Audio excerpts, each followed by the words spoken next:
नमस्कार मंडळी, स्वागत आहे तुमचं आपल्या चॅनल मराठी ब्लॉगर कांचनवर. सर्वात आधी सांगा कसे आहात तुम्ही सगळे. आय होप तुम्ही सगळे मजेत असाल आणि मी पण मजेत आहे. तर ही आहे मटकी, जी मी आता खाल्ली ब्रेकफास्टमध्ये. आणि आज ब्रेकफास्टमध्ये मटकी बनलेली होती, तर म्हटलं चला माझा ब्रेकफास्ट कंप्लीट करून घेते आणि थोड्या वेळाने मग मी हे पपई खायला सुरुवात केली. जिमवरून नुकतेच आली होती. काही दिवस झाले जिमला जाणं होत नव्हतं. काही बिझी शेड्यूलमध्ये म्हणजे फसलेली होती मी. माझ्या शेड्यूल खूप बिझी झालेलं होतं त्यामुळे. आणि सकाळी उठणंच नव्हतं, कंटाळा यायला लागला. काही दिवस झाले म्हणजे 3-4 दिवस झाले मी गेलेच नव्हते. तर म्हटलं आज जाते आणि आजपासून परत रुटीन सुरू करते आपलं. असं होतं एखाद्या दिवशी जर गॅप झाला ना आपला जिमला, तर दुसऱ्या दिवशी जायची इच्छा होत नाही. म्हणून मग आणखी 2-3 दिवस असेच निघून जातात. नंतर मग आपल्याला रिअलाईज होते की नाही यार आपल्याला जायचं आहे. मग परत गेली आणि छानपैकी मी विचार केला चला आता परत रुटीन व्यवस्थित सुरू करते, हेल्दी खाणं सुरू करते. ज्या दिवशी आपण जिमला जात नाही, आता कोणाकोणासोबत होते किंवा कोणी रोज वर्कआउट करते मला सांगा. कोणाकोणासोबत कोण जिमला जाते हे पण मला सांगा. कसं होतं की आपण जेव्हा जिमला जात नाही किंवा कोणतं वर्कआउट करत नाही, त्यानंतर तेव्हा आपल्याला काय वाटते की आपण काही खाल्लं तरी चालते, आपण काहीही खाऊन घेतो. ज्यावेळेला आपण जिमला जातो किंवा कोणतं वर्कआउट करतो त्यावेळेला आपल्याला रिअलाईज होते की नाही आपल्याला हेल्दीच खायला पाहिजे, अनहेल्दी खायला नाही पाहिजे. तर त्यावेळेला आपण अनहेल्दी बिलकुल खात नाही. आणि मस्त सकाळी तर मी छानपैकी सुरुवात केली. म्हणजे आपलं जे पण रुटीन आहे त्याची आंघोळ वगैरे करून आली आता. आणि मला जे भांडे लावायचे होते, कारण काकू आल्या होत्या रात्रीला, भांडे लावणंच नाही झाले माझे. तर भांड्यांचं घर मला खाली करून द्यायचं होतं. एक घर खाली केलं होतं काल आणि एक घर माझं भांड्यांचं राहिलेलंच होतं खाली करायचं. तर ते मी भांडे काढून ठेवले. काकूंना भांडे घासायला ते भांड्यांचं घर देऊन दिलं, म्हणजे स्टँड म्हणते मी, तर आमच्याकडे भांड्यांचं घर म्हणतात त्याला. तर ते जे याचं आहे स्टीलचं आहे. आणि मग मी भांडे लावायला सुरुवात केली. तर थोड्या वेळाने काकू भांडे ते घासून येतील आणि मग मी मस्त चहा बनवणार, त्यांना पण नाश्त्याला देणार आणि स्वतः पण, म्हणजे माझं स्वतःचं तर झालेलं आहे. आज मला कसं भूक लागलेली होती तिकडनं आल्यानंतर, म्हणून मग मी माझं करून घेतलं. आणि आता त्या आल्या की मस्त चहा बनवते. आणि मी चहा कसा बनवते, खूप जण विचारत होते की चहाची रेसिपी शेअर करताय की तू चहा कसा बनवते, गुळाचा चहा कसा बनवते. तर मी सांगते तुम्हाला.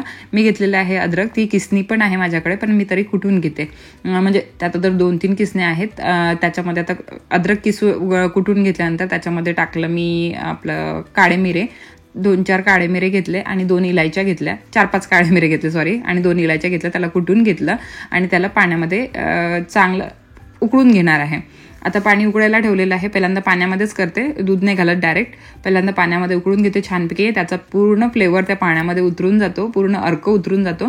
नंतर ते पाणी उकळलं की मग मी त्याच्यामध्ये चहा पावडर घालते. आणि जसं तुम्ही म्हणजे जितकी घालत असाल, तुमच्याकडे कोणती चहा पावडर यूज करता तर त्याच्यावर डिपेंड आहे. मी 4 कप चहा बनवते सकाळी. म्हणजे कसं आहे, 2 कप आमच्यासाठी, काकूंसाठी आणि माझ्यासाठी, आणि कारपेंटर येतात त्यांच्यासाठी 2 कप, असं मी 4 कप चहा बनवते. तर मी 3 चम्मच हे काय म्हणतात त्याला, आपली चहा पावडर घालते. सॉरी मी विसरले, चहा पावडर घालते आणि त्याला छानपैकी उकळू देते. आता मी याच्यामध्ये दूध घालणार आहे थोड्या वेळाने. तर पूर्ण साय जी आहे ती मी जमा करते. घरच्याच दूध, म्हणजे सायचं मी आपलं तूप वगैरे बनवते. तर त्याच्यामुळे आता काही दिवस बंद केलं होतं मी हे दूध घेणं, आपलं जे म्हशीचं दूध घेणं बंद केलं होतं, कारण मुलं घेतच नव्हते. आणि तूप पण इतकं जमा झालेलं होतं आणि दूध पण मुलं घेत नव्हते. पण परत आता थंडी आहे त्याच्यामुळे परत दूध घेणं सुरू केलं आणि याची साय जमा करणं सुरू करून टाकलं. तर मी असे आता मोठं पातेलं ठेवलं नाही. पहिल्यांदा खूप मोठं पातेलं ठेवायची आणि खूप सारी साय जमा करायची आणि नंतर मग आपलं तूप बनवायची. तर त्याच्यामध्ये कधी काय होत होतं की साय थोडी खराब पण होत होती. तर मग आता काय केलं, छोटंसं डबा बनवला. तर छोटासा डबा भरला की लगेच मग तूप बनवून घेते त्याचं, म्हणजे ताजं मिळते आणि मग त्याचं तूप बनवते.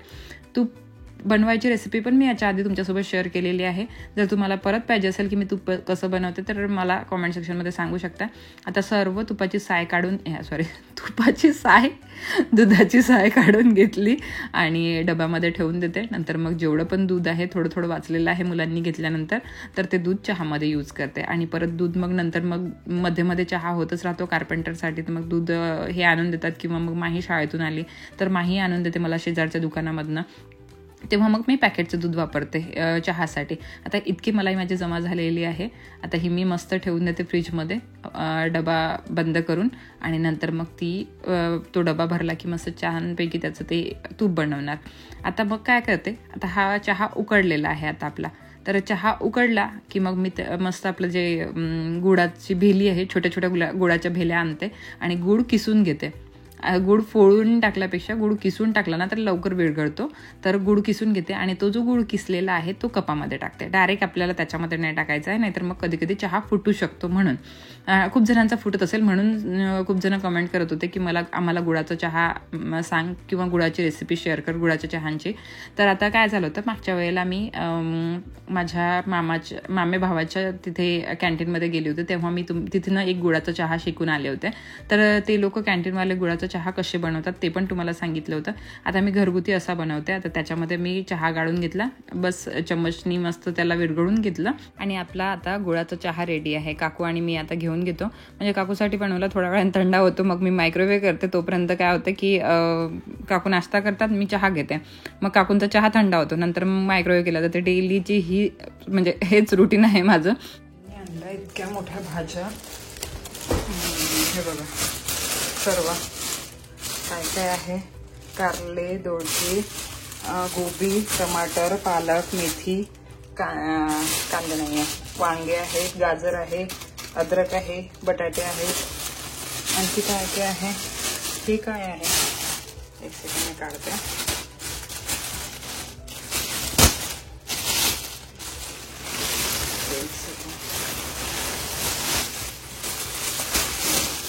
शिमला मिरची आहे, बस एवढंच आहे. तर चला मी आता याला काढते, व्यवस्थित फ्रीजमध्ये ठेवते. त्यापैकी काही जण म्हणत होते की ताई भाजीपाला आणताना दादासोबत पिशवी देत जा. तर दादासोबत पिशवी दिली तरी सुद्धा याच्यामध्ये आणतात, कारण पिशवी होते गायब.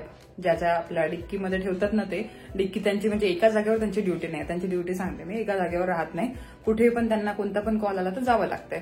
तर त्याच्यामुळे काय होतं की डिक्की म्हणजे गाडी कुठे पण उभं करावं लागतंय. तर उभी केली आणि ते डिक्की आहे ओपन, त्याला काही हे नाही आहे, तर त्याच्यामधून पिशवी गायब होते. अशी ही पिशवीची स्टोरी आहे आणि त्याच्यामुळे हे पिशवीमध्ये न आणता ह्या पॉलिथिनमध्ये आणतात. तर आता काय करू शकतो, आता पॉलिथिन तर आपण आता वापरतोच दैनंदिन जीवनात, आता कुठे ना कुठे तर वापर होतोच त्याचा. तर एकदम असं पिशव्या बंद म्हणजे काय म्हणतात त्याला, पॉलिथिन बंद करू शकत नाही. ट्राय करतोय हे पॉलिथिन बंद झाला पाहिजे. आणि बाकीचे आपण जिथे ट्राय होते म्हणजे जिथे आपल्याला होते तिथे तर करतोच आपण, कापडी पिशव्या वापरतो. आता दिल्यानंतर सुद्धा अशा प्रकारे हे होत आहे. तर आता त्यांच्यासाठी मी काहीच करू शकत नाही डिअर. कधी कधी समजून घ्यायला पाहिजे आपल्याला, प्रत्येक जागी आपण इतकं स्ट्रिक्ट नाही वागू शकत. म्हणजे आपल्याला आता मी सांगणार तुम्हाला, दाखवणार नाही. आता मी जे असते ना ते माझं रिअल असते, दाखवून देते मी तुम्हाला जे पण आहे ते. आता त्याच्यावर कोणी कसं त्याला जज करता किंवा कोणी कसं त्याला घेतात, तर त्याच्यावर आता तुमच्यावर डिपेंड आहे ते सर्व, बाकी काही नाही. आता मी या सर्व भाजीपाला व्यवस्थित काढते, व्यवस्थित आता ते सेट करते आणि एक एक धुवून फ्रीजमध्ये ठेवते. इथे भाज्या वगैरे धुवून घेते आता छानपैकी आणि मस्त त्या फ्रीजमध्ये ठेवून देते व्यवस्थित लावून. कारण इतक्या साऱ्या भाज्या, तुम्हाला त्या दिवशी सांगितलं होतं ना मी की भाज्या सर्व फ्रीजमधल्या संपल्या आहेत आणि काय बनवू म्हणजे मला कळत नाहीये म्हणून. तर आता ते पनीरची भाजी वगैरे हे ते सुरू होतं, थोडं घरगुती 2 दिवस सुरू होतं. म्हणजे 2 दिवस म्हणजे ते म्हणत होते की आजच आणणार, पण 1 दिवस लेट झालं त्यांना आणायला. 2 दिवस नाही, 1 दिवस. तर त्या दिवशी तर पनीरचीच भाजी बनवली होती, ज्या दिवशी मी यांना विचारलं होतं की कधी आणता भाजीपाला. तर त्या दिवशी नाही आणलं त्यांनी आणि आता आज आणला समजा. तर आता ह्या सर्व भाजीपाला खूप दिवस चालणार आहे. तसं काही काही त्याच्यामधला खराब पण होऊन जातो शेवटी. तर मग तो टाकला जातो. जो खराब होतो ना तो लवकर बनवला जातो. पण काही काही गोष्टी अशा असतात की मग चला मध्ये काहीतरी होऊन गेलं किंवा मग एखाद्या वेळेला रात्रीला काहीतरी बाहेरचंच आणलं किंवा मग भूकच नाही आहे, सकाळचंच उरलेलं आहे शिल्लक, तर मग तेच खाऊन घेतलं. असं होतं माझ्यासोबत. म्हणजे आम्ही सकाळचं सुद्धा मग संध्याकाळी आम्ही खातो, असं काही नाही आहे. म्हणजे खूप जणांच्याकडे राहतं की सकाळचं संध्याकाळी नाही खाल्लं जात किंवा मग रात्रीचं असते ते उरलेलं सकाळी नाही खाल्लं जात. किंवा माझ्याकडे कसं आहे, आम्ही रात्रीचा भात वगैरे असला तर तो आम्ही सकाळी फोडणी घालून खाऊन घेतो. खिचडी वगैरे असली ती पण मी फोडणी घालून खाते सकाळी. किंवा मग रात्रीच्या पोळ्या उरलेल्या असल्या त्याचा चिवडा बनवते नेहमी. अन्न वाया जाऊ द्यायचं माझी इच्छा होत नाही. खूपदा असं होतं की रात्रीचं जास्त बनवलं जातं आणि रात्रीला भूकच नसते कोणाला. वेळेवर म्हणतात की नाही भूक नाही आहे, काहीतरी वेगळंच खाऊन घेतात, शेवच खाऊन घेतात, चिवडाच खाऊन घेतात किंवा मग आणखी काहीतरी वेगळं खायची इच्छा होते मुलांची, ते खाऊन घेतात. तर मग थोडंफार शिल्लक राहते, रात्रीचंच थोडंफार शिल्लक राहते. तर ते मग दुसऱ्या दिवशी फोडणी घातल्या जाते किंवा पोळ्या असल्या तर पोळीचा चिवडा बनवला जातो आणि आम्ही दुसऱ्या दिवशी ते खूप आवडीने खातो नाश्त्यामध्ये. दुसरं काही मग नाश्त्याला बनवत नाही असं राहते. फक्त मग मुलांच्या टिफिनमध्ये नाश्त्याला वेगळं बनलं जाते, नाही तर मग घरचे म्हणजे घरी नाश्ता करायचा असला तर मग ते खाल्लं जाते. आणि आज ताकवताची भाजीसुद्धा यांनी आणली. खूप दिवस झाले दादा म्हणजे म्हणत होते माझे भासरे की ताकवताची भाजी आण, ताकवताची भाजी. आणि ते फोनवर सांगत होते की ताकवताची भाजी आणायला लाव त्याला. ताई होत्या ना त्याही वेळेला सांगितलं ताईंना त्यांनी की ताकवताची भाजी चांगली राहते, ती आणायला लावत जा त्याला. तर यावेळेला यांनी ताकवताची भाजी आणली. आठवण राहिली यांना ताकवताची भाजी आणायला. ताकवत कोणाकोणाला माहिती आहे हे मला सांगाल कमेंट करून. बहुतेक काय माहिती होऊ शकते विदर्भामध्येच मिळतं. कोणत्या कोणत्या भाज्या अशा आहेत ना त्या विदर्भामध्येच मिळतात, बाकीच्या ठिकाणी नाही मिळत. तर मग मला विचारतात की ही कसं आहे ते कसं आहे, याला काय म्हणजे याला काय म्हणतात, ते यूज केलं तर त्याला काय म्हणतात. तर असं आणि प्रत्येकीकडचे भाज्यांचे नावं पण वेगळे आहेत. मी इकडे काय म्हणते, आता आमच्याकडे बरबटी म्हणतात चवडीला, तर तुमच्याकडे म्हणजे काही जागी चवडी म्हणतात, काही जागी बरबटी म्हणतात. तर आम्ही बरबटीच्या शेंगा म्हणतो. तर त्याच्यामुळे खूप जणांना कन्फ्युजन होते की हे काय ते काय दिसतं तर आपलं तेच, पण आपल्याला नावं माहिती नसतात, नावं वेगळे असतात प्रत्येक जागेचे. तर म्हणून ताकवताला काय म्हणतात मला सांगा. पालकसारखं असतं, सेम पालकसारखंच असतं, डाळ पालकसारखंच आपल्याला बनवा पण लागतं ते. तर त्याला फक्त पानं थोडे वेगळे असतात त्याचे. तर ते आहे.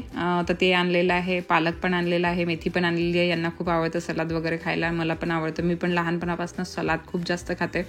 माझे आजोबा खूप सारा सलाद बनवत होते. म्हणजे माझे आजोबा म्हणजे माझ्या आईचे वडील, म्हणजे जे आजोबांच्याकडे आम्ही जात असतो ना ते आजोबा खूप सारा सलाद बनवायचे आणि खूप मोठा मोठा आमच्या ताटामध्ये ठेवायचे. आणि आम्हाला आधीपासून सलाद खायची, खूप जास्त सलाद खायची सवय आहे. तर मला खूप आवडतं सलाद. आणि काय होतं की आजोबांनी ती सवय लावून दिलेली आहे ना बनवून द्यायची. तर आता मला कसं आहे की मला कोणी बनवून दिले ना तर मी खाते, नाही तर नाही खात. म्हणजे असं खूप काही गोष्टी अशा आहेत की यार बनवून दिलं तर खाल्ल्या जातं. फ्रूट्स पण असे आहेत मला की मी कापायची वाट बघते. आता माझ्याकडे सांगते मी तुम्हाला, आमच्याकडे संध्याकाळचा एक प्रोग्राम राहायचा, म्हणजे रात्री संध्याकाळचा आपल्या याला उन्हाळ्याच्या वेळेला. तर उन्हाळ्याच्या वेळेला पप्पा खूप सारे फ्रूट्स आणायचे आणि संध्याकाळी 4-1 वाजता चहाचा टाईम झाला की तेव्हा पप्पा काय करायचे, पूर्ण फ्रूट काढायला लावायचे आईला आणि पूर्ण चिरायचे, म्हणजे जे पण आहे ते काप करायचे त्याचे. जसं की वॉटरमेलन आहे, आपलं कलिंगड आहे, किंवा मग ते आपलं काय मस्कमेलन. तर ह्या सर्व गोष्टी काढून त्याला कापायचे मस्त आणि आम्हाला एक एक वेगवेगळं प्लेट करायचे आणि आम्हाला खायला द्यायचे. म्हणून ती पण अशी आई तर खायची सवय पडून गेलेली आहे. म्हणजे फ्रूट्स पण मी कधीच कापत नाही, म्हणजे स्वतःहून कापायची इच्छाच होत नाही. आता पपई वगैरे आता मी म्हणजे डाएट वगैरेच्या वेळेला करते, तर मग मी थोडंफार आता स्वतःची हेल्थची काळजी तर करावंच लागतं. तर त्यावेळेला मला कोण कापून द्यायला येणार आहे, हे ड्युटीवरून नाही येणार आहे, मुलं थोडी ना मला कापून देणार आहेत. आता इथे थोडंफार आता मला करावं लागतं, पण मला असं वाटतं की कोणीतरी मला कापून दिलं पाहिजे आणि मग मी खाल्लं पाहिजे. असं म्हणजे मला फळांमध्ये तीच सवय झालेली आहे, कोणीतरी मला आयतं दिलं पाहिजे. आणि ते सलादच्या बाबतीत तर आहेच आहे. सलादच्या बाबतीत तर मला खूप कंटाळा येतो सलाद बनवायला, खूप जास्त. मी मठ्ठा खूप आवडीने बनवते. मठ्ठा तर मी आधीपासूनच बनवते. म्हणजे माझं मठ्ठ्याची गोष्ट सांगते मी तुम्हाला. मठ्ठा एवढा माझा फेवरेट आहे की मठ्ठ्याशिवाय मला जेवण जात नव्हतं लग्नाच्या आधी. मी 1 वाटी तरी माझ्यासाठी मठ्ठा बनवायची. माझ्या एकटीसाठीच बनवायची 1 वाटी मठ्ठा, पण बनवत होती. आणि मस्त मठ्ठ्याच्या शिवाय मला जेवणच नव्हतं जात. मठ्ठा असला की माझं जेवण खूप छान होते. तर कोणाकोणाला मठ्ठा आवडतो मला सांगाल कॉमेंट सेक्शनमध्ये. आता ह्या भाज्या मी सर्व धुवून वगैरे व्यवस्थित आता ठेवलेल्या आहेत. काही भाज्या आधीच्या होत्या थोड्याफार, म्हणजे जसं की भाज्या नव्हत्या, काकडी वगैरे होती आणि बीट होतं. तर अशा 2-3 गोष्टी होत्या आधीच्या. बरं ठीक आहे ना. आता हे याचं पॉलिथिनचं कवर आहे, हे निघाल्यानंतर आपली ही डिझाईन दिसेल. ती जी तुम्हाला मार्बल फिनिशवाली दाखवली होती ना ती आहे. तर मायकाचं काम आपलं सुरू झालेलं आहे आणि इथपर्यंत आलेलं आहे. आता हे फिनिश झाल्यानंतर माहिती पडेल तुम्हाला की कसं दिसतं तर पूर्ण फायनल लुक. हे बरोबर या ग्रेन्स आहेत ना, हे मॅच करतात. जेवढा होतात तेवढा मॅच करण्याचा प्रयत्न करतात. तर आता मी जात आहे जी तुम्ही साडी चूज केली होती माझ्यासाठी त्याच्यावरचं ब्लाऊज टाकायला. बघा अजूनपर्यंत वेळ नव्हता मिळाला मला ब्लाऊज टाकायला जायला. तर आता ते ब्लाऊज टाकते आणि एक माहीचा ड्रेस आहे तो तुम्हाला प्रोग्रामच्या दिवशीच बघायला मिळणार आहे. तो थोडा फिट करायचा आहे, म्हणजे त्याची फिटिंग व्यवस्थित नाही आहे, तर त्याच्यामुळे त्याची फिटिंग करून आणायची आहे. तर आता टेलरकडे जाते, म्हणजे ते बुटीक वाल्याकडे टेलरकडे.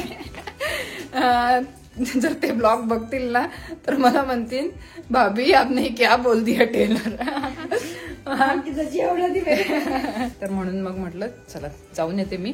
आणि थोडं लेट पण झालेलं आहे मला, तर आता लवकर जाते येते. थोडंफार आम्ही मस्त बाहेर खाऊ. पण काय खायचंय माही? पाणीपुरी. सर्वांची फेवरेट पाणीपुरी.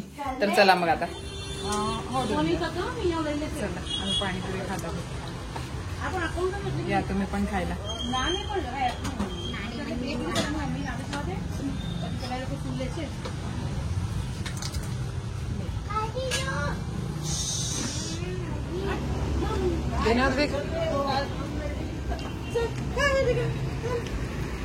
माही आणखी काय पाहिजे आहे का? दहीपुरी बोलवलेली आहे मी. आणखी नाही पाहिजे? अद्विक खाणार है ना? अद्विक काही पण चालते. थांब मी टाकून देते बेटा.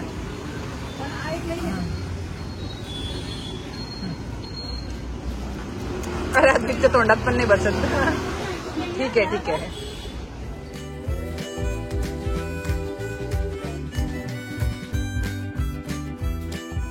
चला तर आता वेळ आलेली आहे वाढदिवसाच्या शुभेच्छा देण्याची. सर्वात पहिली कमेंट आपण घेऊ मनीषा ताईंची. मनीषाज रेसिपी अँड लाईफस्टाईल यांचं चॅनल आहे, बहुतेक तुम्ही चेक करू शकता. कंटेंट आवडलं तर सबस्क्राईब सुद्धा करू शकता. माझा बाबांचा बर्थडे पण आज आहे. तर काका तुम्हाला वाढदिवसाच्या खूप खूप शुभेच्छा माझ्याकडून आणि माझ्या पूर्ण परिवाराकडून, या परिवाराकडून सुद्धा आणि माझ्या युट्यूब परिवाराकडून सुद्धा. आणि हो तुमची हेल्थ खूप चांगली राहो, तुमचं आरोग्य खूप चांगलं राहो यावर्षी. आणि तुम्हाला कोणताच प्रॉब्लेम न हो, तुमच्या सर्व इच्छा पूर्ण हो हीच देवाचरणी प्रार्थना आहे. आणि तसं पण या वयात आपल्याला हेच असतं की हेल्थ चांगली राहो सर्वात महत्वाचं म्हणजे, आणि आपलं सुखात राहो. सेकंड म्हणजे रुचिता ताईचा बर्थडे आहे. ज्या दिवशी तुम्ही हा व्हिडिओ बघाल 6 तारखेला त्यांचा बर्थडे आहे. त्यांना सुद्धा तुम्ही लोक शुभेच्छा देऊ शकता. तर रुचिता ताई तुम्हाला वाढदिवसाच्या खूप खूप शुभेच्छा. मला माहिती नाही आता लहान आहात मोठ्या आहात माहित नाही, पण तुमचं हे वर्ष खूप छान आणि सुख समृद्धीचं जावं. तुमच्या सर्व इच्छा पूर्ण हो मनातल्या, आणि तुम्हाला जे पण पाहिजे आहे ते सर्व मिळो. आणखी आपल्या फॅमिलीमध्ये 6 तारखेचा एक बर्थडे आहे दीपाताईंचा. त्यांना सुद्धा तुम्ही विश करा आणि मी पण विश करते. दीपाताई तुम्हाला वाढदिवसाच्या खूप खूप शुभेच्छा. तुमचं पण हे वर्ष खूप छान आणि आनंदाचं सुख समृद्धीचं जावं. तुम्हाला जे पण पाहिजे आहे ते सर्व मिळो. तुमच्या सर्व इच्छा या वर्षात कम्प्लीट हो. तुम्हाला पण माझ्याकडनं वाढदिवसाच्या शुभेच्छा पाहिजे असेल किंवा अॅनिव्हर्सरी असेल तुमची, त्याच्यासाठी शुभेच्छा पाहिजे असेल तर तुम्ही मला कॉमेंट सेक्शन मध्ये सांगू शकता. तुमच्या प्रियजनांची अॅनिव्हर्सरी किंवा वाढदिवस असेल ते सुद्धा मला तुम्ही कॉमेंट सेक्शन मध्ये सांगू शकता. मी त्यांना वाढदिवसाच्या किंवा अॅनिव्हर्सरीच्या शुभेच्छा देईल आणि हा मेसेज तुम्ही माझ्या शुभेच्छा त्यांच्यापर्यंत तुम्ही पोहोचू शकता. हे जे वाढदिवसाच्या आणि लग्नाच्या वाढदिवसाच्या शुभेच्छा देण्याचा जे प्रोग्राम आपण सुरू केलेला आहे, जे आपण सुरू केलेलं आहे ते 1 तारखेपासून सुरू केलेलं आहे, म्हणजे 2024 पासून सुरू केलेलं आहे. तर आपल्या चॅनलवर हे कंटिन्यू राहणार आहे. तुम्हाला ज्यांना पण विश करून घ्यायचं असेल त्यांचं नाव आणि स्वतःचं नाव तुम्ही कॉमेंट सेक्शन मध्ये सांगू शकता. व्यवस्थित लिहा कोणाचा वाढदिवस आहे, कोणत्या तारखेला आहे, स्वतःचं नाव लिहा. कारण आयडीवर कधी कधी दुसऱ्यांचं नाव असतं, म्हणून स्वतःचं नाव लिहा. नंतर त्यांचा वाढदिवस आहे किंवा त्यांची अॅनिव्हर्सरी आहे त्यांचं नाव लिहा आणि कोणत्या तारखेला आहे ते लिहा आणि तुम्ही मला कॉमेंट करा. तर त्यांना वाढदिवसाच्या किंवा अॅनिव्हर्सरीच्या शुभेच्छा माझ्याकडनं मिळून जातील. तर मग या व्हिडिओला मी इथेच एंड करते आणि भेटते तुम्हाला नवीन छानशा व्हिडिओमध्ये. आय होप तुम्हाला छोटासा ब्लॉग आवडला असेल तर लाईक करा, शेअर करा आणि चॅनलला सबस्क्राईब करायला विसरू नका जर तुम्ही अजूनपर्यंत नसेल केलं तर.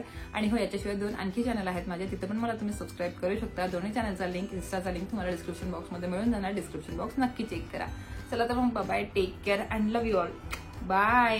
हो इन्स्टावर मला फॉलो करायला विसरू नका. इन्स्टाची आयडी आहे इंडियन मॉम कॅन्सल.